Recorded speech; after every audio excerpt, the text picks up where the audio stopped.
What's up, everybody? It's me, E-Man from E-Man's Movie Reviews, and today I've got another Avengers Infinity War theory for you. Probably the biggest one yet. What if I told you that the ending of Avengers Infinity War is not what you think? What if I told you that all this time we've got Thanos' greatest power completely wrong? Well, I'm here to break it all down for you and let you know what I think really happened at the end of Avengers Infinity War. Stay tuned.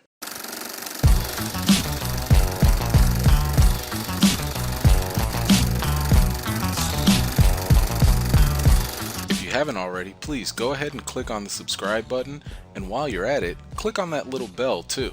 Obviously, if you haven't seen Avengers Infinity War yet, this video is going to be incredibly spoiler heavy. So, spoiler alert. Luckily for you, you can always go check out my 100% spoiler-free review of Avengers Infinity War if you're interested. Of course, many of us were really impacted with the ending of Avengers Infinity War. Thanos snapping his fingers and killing half of the universe was certainly a shocker, especially given the fact that we lost some of our favorite characters. Yeah. Still hurts. Now, if we go along with the lines in the comics, we know that Thanos was able to do his most famous finger snap primarily because he acquired the Soul Stone. The Soul Stone was supposedly so powerful that it only could be wielded after one possessed all of the other Infinity Stones. Naturally, most people, including myself, initially would assume that once Thanos snapped his fingers and killed half of the universe, that he sent all those souls to the Soul Stone. For those of you who don't know, in the comics, the Soul Stone has another reality or dimension conveniently called Soul World. That's where all the souls that are captured by the Soul Stone reside. Knowing that, it made me question something odd that happened in the movie. We know that in order for Thanos to acquire the Soul Gem, he had to sacrifice someone or something that he really loved. He did that by giving up Gamora. We later see little Gamora in what appears to be inside of the Soul Stone. Recently, co-director Joe Russo was asked at a Q&A whether Gamora is still alive in the Soul Stone. He replied with, "She in fact is, yes." Wait a minute, so Gamora is alive in the Soul Stone.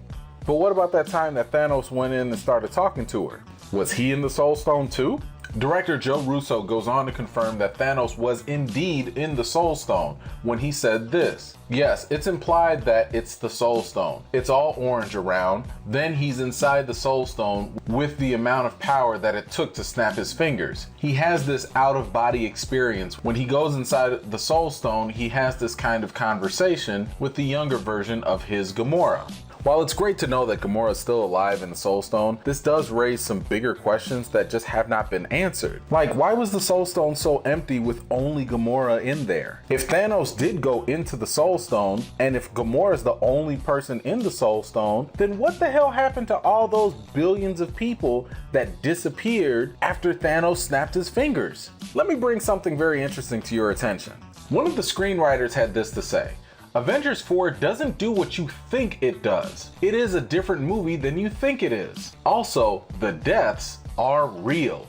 I just want to tell you that it's real.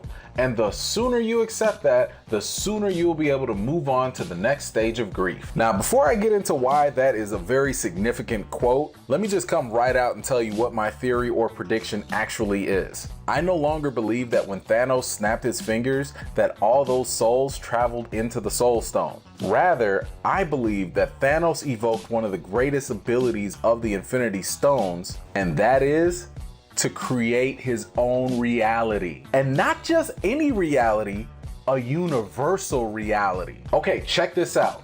When looking at the powers of the Reality Stone, it states, allows the user to fulfill their wishes even if the wish is in direct contradiction with scientific laws, and do things that would normally be impossible, and create any type of alternate reality the user wishes. At full potential, when backed by the other gems, the Reality Gem allows the user to alter reality on a universal scale. Think back with me to Thor 2.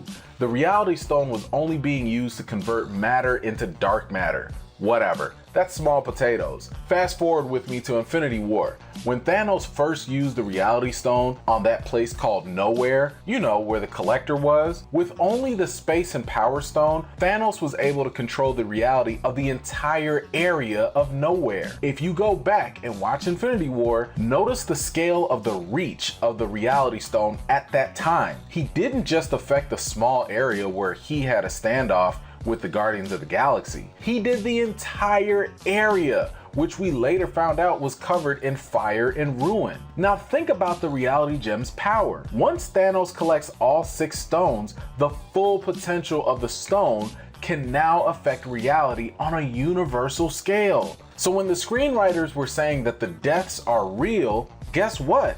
They weren't lying. The deaths are real, so long as Thanos wants it to be. They're just as real as when Thanos sliced up Mantis and Drax or turned Peter Quill's gun into bubbles. Okay, now I know a couple of my fellow comic nerds are gonna give me a little pushback and say, but E-Man, in the comics, Thanos really did kill everyone because he was obsessed with death. Now that is true in the comics, however, the MCU version of Thanos, I believe, is really different. This version of Thanos is not obsessed with death. Rather, the MCU version of Thanos is obsessed with life and making life more enjoyable and peaceable for everyone. Well, half of everyone. This version of Thanos isn't interested in flexing his powers just to show off how great he is, nor is he trying to impress anyone like he was in the comics. This Thanos is a hero in his own story, trying to do what he thinks is the greater good by any means necessary. He's not the overly arrogant tyrant that we see in the comics. I say that because simply killing people for the sake of killing doesn't seem to appeal to the MCU version of Thanos.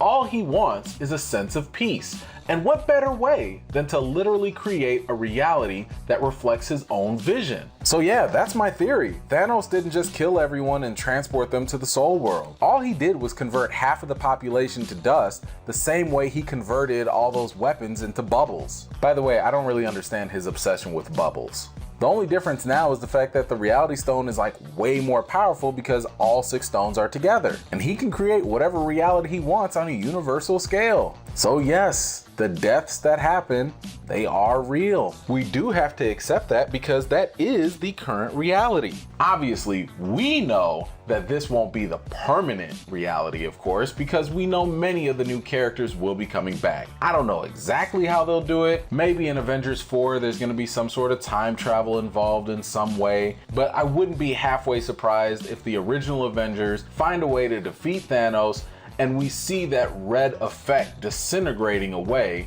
on a universal scale, revealing all the people who turned into dust just becoming whole again. Well, that's my theory. What did you all think of it? Could it be that this is simply just Thanos being like the architect and we're just all stuck in the Thanos matrix? Let me know what you think about this theory, or if you have your own theories about the ending of Avengers Infinity War or what's to come in Avengers 4. If you like this theory, you might also enjoy my other video where I go into some other Avengers Infinity War theories. So give that a watch if you're interested. If you're new to my channel, please don't forget to subscribe and give this video a thumbs up. I've got some more videos and reviews coming up real soon for you guys, and until next time, I'll see you guys later.